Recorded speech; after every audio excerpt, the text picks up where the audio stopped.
ಬೇರೆ ಹೊಸ ಕೊಡ್ಬೇಕು.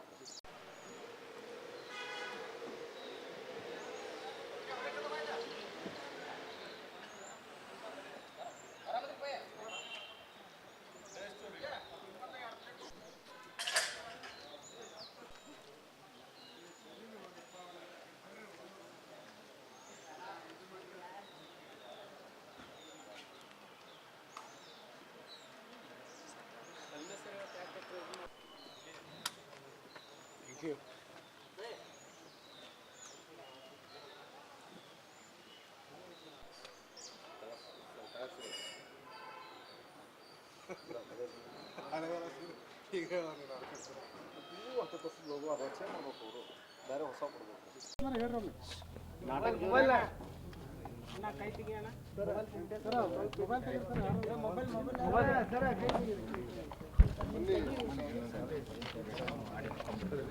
ಸರ್ ಕ್ಯಾಮ್ರಾ ಸ್ವಲ್ಪ ಮುಂದೆ ಪ್ಲೀಸ್ ಹೇಳಿ. ವಿಸಿಟ್ ಮಾಡಿದ್ರಿ ಏನೇನು ಇಲ್ಲಿ ನಾವು ಮಾಡಿದ್ದೀವಿ. ಈಗ ಹುಬ್ಳಿ ಇದು ಸಬ್ ಜೈಲ್ ಇದ್ದರೂ ಸಹ ಇಲ್ಲಿ 132 ಜನ ಕೈದಿಗಳು ಇದ್ದಾರೆ. ಭಾಳಷ್ಟು ಕೊಲೆ ಕೇಸ್ನಲ್ಲಿ ಇರುವಂಥ ಜನರು, ಮತ್ತು ಕೆಲವು ಬಲಾತ್ಕಾರ ಕೇಸ್ನಲ್ಲಿರುವಂಥ ಜನರು, ಮತ್ತು ಕಳ್ಳತನ ಕೇಸ್, ದರೋಡೆ ಕೇಸ್, ಬೇರೆ ಬೇರೆ ಕೇಸ್ನಿದ್ದಾರೆ. ಆದರೆ ನಮ್ಮ ಉದ್ದೇಶಕ್ಕೆ ಯಾರು ಇಲ್ಲಿದ್ದಾರೆ ಮತ್ತೆ ಅವರು ಇಲ್ಲಿಂದ ಹೊರಗಡೆ ಹೋದ ನಂತರ ಮತ್ತೆ ಈ ರೀತಿ ಮಾಡಬಾರ್ದು.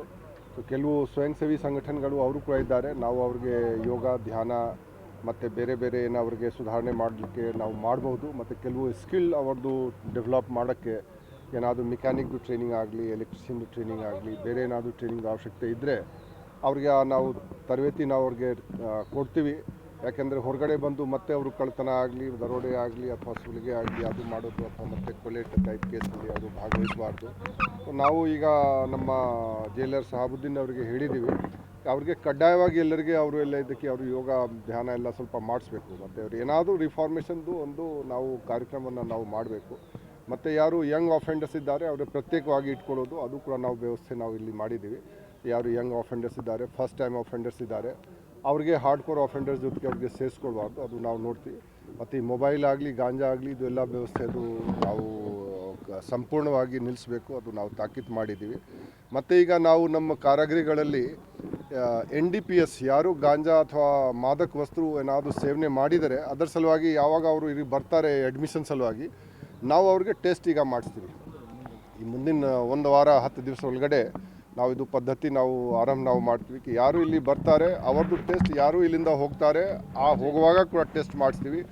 ಅಕಸ್ಮಾತ್ ಯಾರು ಅಪ್ಪಿತಪ್ಪಿಕ್ಕಿಲ್ಲ ಇಲ್ಲಿ ಏನಾದರೂ ಕದ್ದು ಮುಚ್ಕೊಂಡು ಮಾಡಿದರೆ ಅವ್ರ ಮೇಲೆ ಕೂಡ ಕೇಸ್ ಆಗುತ್ತೆ, ಅದು ನಾವು ನೋಡ್ತೀವಿ. ಮತ್ತು ನಡುವೆ ರ್ಯಾಂಡಮ್ ಆಗಿ ಯಾರು ಜೈಲಿನಲ್ಲಿರ್ತಾರೆ ಅವ್ರದ್ದು ನಾವು ಚೆಕಿಂಗ್ ನಾವು ಮಾಡಿಸ್ತೀವಿ. ಅವ್ರದ್ದು ಏನಾದರೂ ಮಾದಕ ದ್ರವ್ಯದ ಸೇವನೆ ಏನಾದರೂ ಮಾಡಿದ್ದಾರೆ ಅಥವಾ ಮಾಡೋಕ್ಕೆ ಅವರು ಪ್ರಯತ್ನ ಪಡ್ತಾ ಇದ್ದಾರೆ. ಸೊ ಇದರ ಸಲುವಾಗಿ ಕೂಡ ನಾವು ಗಮನ ಹರಿಸಿದ್ದೀವಿ. ಯಾಕೆಂದರೆ ಬಹಳಷ್ಟು ಕೈದಿಗಳು ಅವರು ಎಡಿಕ್ಟೆಡ್ ಇರ್ತಾರೆ. ಸೊ ನಾವು ಇದು ಮಾದಕ ದ್ರವ್ಯದ್ದು ಸೇವನೆ ಮತ್ತು ಈ ರೀತಿ ಏನಿದ್ದಕ್ಕೆ ಇದು ಕಾಂಟ್ರಾಬ್ಯಾಂಡ್ ಐಟಮ್ಸ್ದು ಸಾಗಾಣಿಕೆ ಏನಿದೆ ಅದು ನಾವು ನಿಲ್ಲಿಸಲಿಕ್ಕೆ ಅದು ನಾವು ಕ್ರಮ ಏನಿದ್ದಕ್ಕೆ ನಾವು ಇಫೆಕ್ಟಿವ್ ರೀತಿಯಲ್ಲಿ ಪರಿಣಾಮಕಾರಿ ರೀತಿಯಲ್ಲಿ ನಾವು ತೊಗೊಳ್ತೀವಿ. ಮತ್ತು ಬೇರೆ ನಾವು ಅದಕ್ಕೆ ನಾವು ಕರೆಕ್ಷನಲ್ ಸರ್ವಿಸೇಜ್ ಏನಿದೆ ಅದರ ಬಗ್ಗೆ ಸ್ವಲ್ಪ ಲಕ್ಷ್ಯ ಕೊಡ್ತಾ ಇದ್ದೀವಿ. ಒಂದು ಇದಕ್ಕೆ ಕೈದಿಗಳು ಡಿಸಿಪ್ಲಿನ್ ಮೇಂಟೈನ್ ಮಾಡಬೇಕು, ರೂಲ್ಸ್ ಫಾಲೋ ಮಾಡಬೇಕು, ನಮ್ಮ ಸ್ಟಾಫ್ಗಳು ಕೂಡ ರೂಲ್ಸ್ ಫಾಲೋ ಮಾಡಿಸ್ಬೇಕು. ಅದರ ಜೊತೆಗೆ ಅವರು ಯಾರು ಅಪರಾಧಿಗಳು ಇದ್ದಾರೆ ಅವರು ನಾಳೆ ಯಾವಾಗ ವಾಪಸ್ ಅವರು ಇಲ್ಲಿಂದ ಹೊರಗಡೆ ಬರ್ತಾರೆ, ಸೊ ಒಂದು ಬೆಟರ್ ಹ್ಯೂಮನ್ ಬೀಯಿಂಗ್ ಆಗಿ ಅವರು ಹೊರಗಡೆ ಬರಬೇಕು.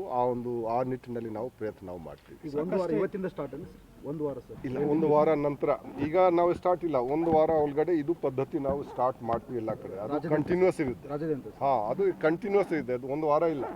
ಆನಂತರ ಯಾರು ಜೈಲಿಗೆ ಬರ್ತಾನೆ ಅವ್ರದ್ದು ಎಲ್ಲ ಇದು NDPS ಟೆಸ್ಟ್ ಆಗುತ್ತೆ, ಅವನು ಏನಾದರೂ ಮದ್ದು ಸೇವನೆ ಮಾಡಿದ್ದಾನೆ ಮಾಡ್ಕೊಂಡು ಪ್ರತಿಯೊಬ್ಬರದ್ದು ಇದು ಆಗುತ್ತೆ. ಸರ್ ಹುಬ್ಬಳ್ಳಿ ಅಷ್ಟಲ್ಲ, ಬೇರೆ ರಾಜ್ಯಾದ್ಯಂತ ಸಾಕಷ್ಟು ಜಿಲ್ಲೆಗಳ ಚಟುವಟಿಕೆ ಜೈಲುಗಳು ನಡೀತಾ ಇದ್ದಾವೆ. ನೀವು ಹೇಳ್ತಾ ಇದ್ರೆ ಕಡಿವಾಣ ಆಗ್ತದೆ, ಅದು ಕಂಟ್ರೋಲ್ ಆಗ್ತಾ ಇಲ್ಲ ಅಲ್ಲ. ಅದು ಹುಬ್ಬಳ್ಳಿಯಲ್ಲಿ ಏನಾಗಿದೆ ಹುಬ್ಬಳ್ಳಿಯಲ್ಲಿ? ಇಲ್ಲಿ ಕೈದಿಗಳು ವಿಡಿಯೋ ಕಾಲ್ ಮಾಡಿ ಇದು ಮಾಡ್ತಾರೆ. ಯಾವಾಗ? ರೀಸೆಂಟ್ 1 ವೀಕ್ ಹಿಂದ್ಗಡೆ. 1 ವೀಕ್ ಹಿಂದ್ಗಡೆ ಆಗಿದೆ. ಇಲ್ಲ, ಒಂದು ಧಾರವಾಡ ಜೈಲಲ್ಲಿ ಆಗಿದೆ. ಧಾರವಾಡ ಜೈಲಲ್ಲಿ ಏನಾಗಿದೆ? ಧಾರವಾಡ ಜೈಲಲ್ಲಿ ಏನಾಗಿದೆ? ವಿಡಿಯೋ ಕಾಲ್ ಮಾಡಿದ್ದಾರೆ ರೌಡಿ ಶೀಟರ್ಗಳು.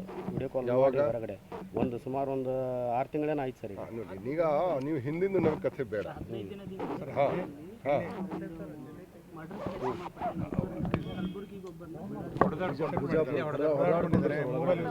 ನೋಡಿ,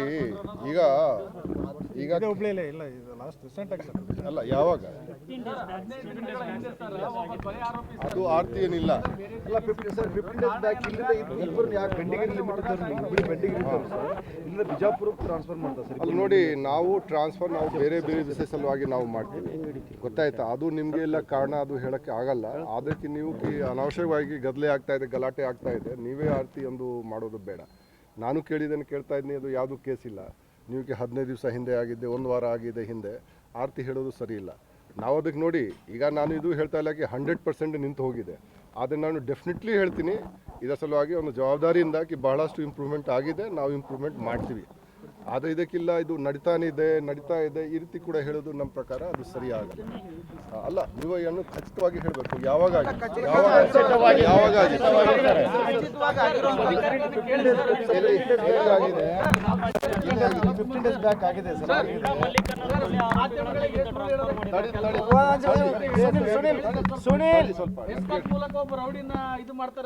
ತಡಿ ನೀವು ನಾನು ಕೇಳ್ತಾ ಇದ್ದೀನಿ ಅವ್ರಿಗೆ ಏನು ಯಾವಾಗ ಆಗಿದೆ ಸ್ವಲ್ಪ ಇನ್ ಸರಿ ಸರ್ ಇನ್ ಸರಿ 1 ವರ್ಷ 2 ವರ್ಷ 2 ವರ್ಷ ಹಿಂದೆ ಆಗಿದ್ದು. ಈಗ ನಾವು ಪರ್ಮಿಷನ್ ತಗೊಂಡು ಅವ್ರು ಮತ್ತೆ ಸೇಮ್ ಜೇಲ್ಗೆ ಅಡ್ಮಿಷನ್ ಬಂದಿರ್ತಾರೆ ಅವರು. ಅದು ನೋಡಿ ಬೇರೆ ಬೇರೆ ಕಾರಣ ಇರುತ್ತೆ.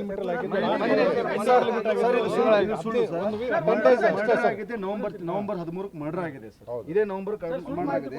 ಅದೇ ಆರೋಪಿಗಳು ಪರಸ್ಪರ ಹೊಡೆದಾಡ್ಕೊಂಡಿರ್ತಾರೆ ಸರ್. ನಾನು ಇದು ಹೇಳ್ತೀನಿ, ನಾನು ನೋಡ್ತೀನಿ ಅದು ಏನಿದೆ. ಆತೇನಾದ್ರೂ ಇದ್ರೆ ನಾವು ಯಾರು ಆರೋಪಿ ಇದ್ದಾನೆ ಅಥವಾ ಏನಾಗಿದೆ ಅದು ನಾವು ಪರಿಶೀಲನೆ ನಾವು ಮಾಡ್ತೀವಿ.